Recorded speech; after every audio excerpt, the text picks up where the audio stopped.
আজকে আখগুলো কিনে নিয়ে আসলাম, বাজারে নিয়ে বিক্রি করব।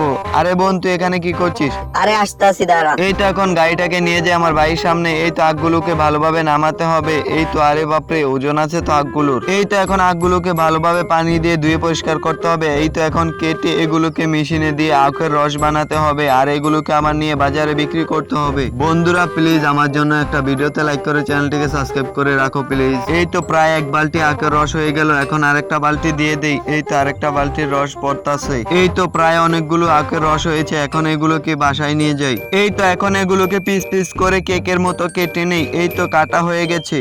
এই তো এগুলোকে একটা পাত্রের মধ্যে ভরে নিলাম, আর এইগুলোকে বাজারে নিয়ে বিক্রি করলে অনেক টাকা পাবো। বাবা তুমি কোথায়? আরে কি হয়েছে মা, ডাকছিস কেন? বাবা দেখো, আমি একটা কাঁকড়া নিয়ে এসেছি, কত বড়। আরে আচ্ছা ঠিক আছে, এটা রান্না করিস। আচ্ছা ঠিক আছে, তোমার জন্য ভালো করে রান্না করে দেবো, তারপর খেও। আচ্ছা বাবা, তাইলে আমি এখন যাই। আচ্ছা মা যা। এই তো প্রথমে কাঁকড়াটাকে রেখে দিলাম পাত্রের মধ্যে, এরপর পানি দিয়ে ভালো করে পরিষ্কার করব, এরপর পেঁয়াজগুলোকে কাটবো, এরপর লেবুটাকে কাটবো, এরপর রসুনটাকে ভালোভাবে কাটবো, এরপর এগুলোকে একসাথে মিক্সচার করে নেব। বন্ধুরা প্লিজ, আমি যতক্ষণ এই কাঁকড়াটাকে সুন্দরভাবে রান্না করছি ততক্ষণ তোমরা ভিডিওতে লাইক করে চ্যানেলটিকে সাবস্ক্রাইব করে দাও। এই তো বাবা, কাঁকড়াটা রান্না হয়ে গেছে, এসো খাবে। এই নাও তুমি এটা খাও। আরে মা, অনেক মজাই হয়েছে।